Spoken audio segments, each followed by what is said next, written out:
The Democratic Alliance in Gauteng is concerned about the Provincial Education Department's plans to construct a new school in Kempton Park while there's an incomplete and abandoned school in Birch Acres since 2019. Now, according to the DA, the abandoned school has approximately 50 classrooms with an administration section, and it needed some finishing touches in order for the construction to be completed. Now, to expand on this, we're joined by Gauteng DA member of the Provincial Legislature, Refiloe Nt'sekhe. Very good morning to you. Thank you so much for your time.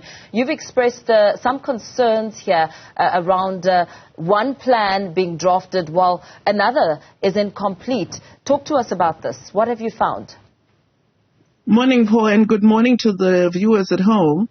Paul, from 2016, there was a school that was constructed in Birch Acres, and it was meant to be completed in 2018. It just needs a couple of finishing touches. January, I highlighted that there's overcrowding in Kempton schools, and when the Premier, Panyaza Lesotho, spoke, he mentioned 6 billion being allocated to refurbishment at schools. And I asked whether there would be an allocation to complete this abandoned school in Birch Acres. And indeed, their response was that 21 million had been allocated to finish this particular school. Lo and behold, I'm a Kempton resident, so I know what's happening in Kempton and Tembisa, where our children go to school. In fact, I even have a son who's going to grade 8 next year. I learned that the Refiloe is actually having to establish containers on a park for overflow. So my concern is, why not finish the school that was already built? I visited that school. It's got a plus minus 50 classrooms. The server's got electricity. You can see the lights are blinking at you when you go and do oversight in that school. So why would you go and pay for containers when less than 5 kilometers from that school, you've got a school of brick and mortar that has toilets, just need the doors. It literally just needs doors on the toilets. And the learners can go in there. Why containers and put it in a park where they haven't even fully identified servitudes for water and for toilets for children? And why put children in containers if you've got a brick and mortar school that is less than 5 kilometers away? This is what I'm highlighting, and I'm trying to ask the MEC to rethink this container school, because Kempton has 22 English medium schools that fit into 11, and I'm saying, there you've got a school. You had a year to build the school. You actually budgeted 21 million for the school. So what happened to your budget? Did you just budget without planning? Because from when the budget speech took place in February until now, you could have long finished the school. It's just finishing touches that are needed.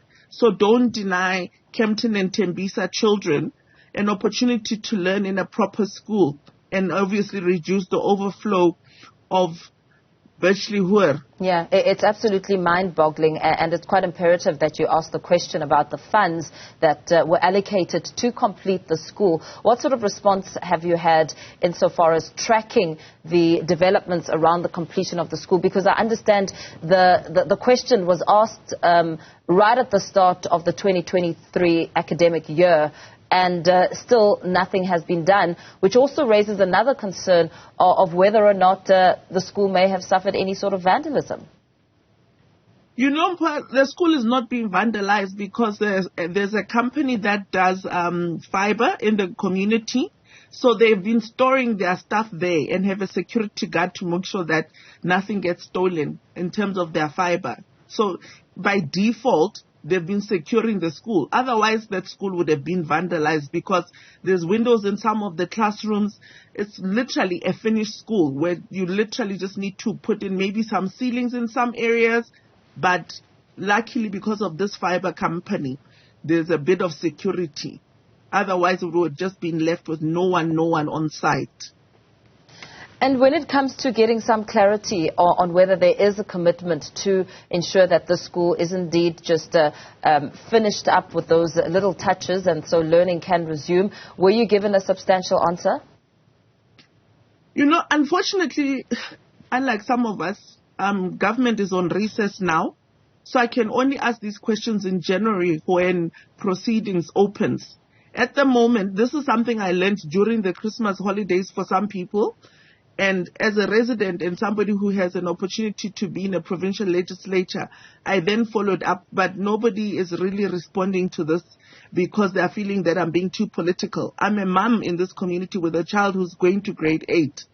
It obviously worries me because I have a child who needs to go to one of these schools to make sure that they get a grade 8 place. Yeah. So when I think, could it be my child that will be put in a container, yet there's a school? What about other community members? Why don't we finish these schools when 21 million was budgeted to complete this school that was supposed to have been completed in 2018 already, not even 2019, by the way? It's certainly not sustainable to have 22 primary schools feeding into 11 high schools when there is a school that just needs finishing touches.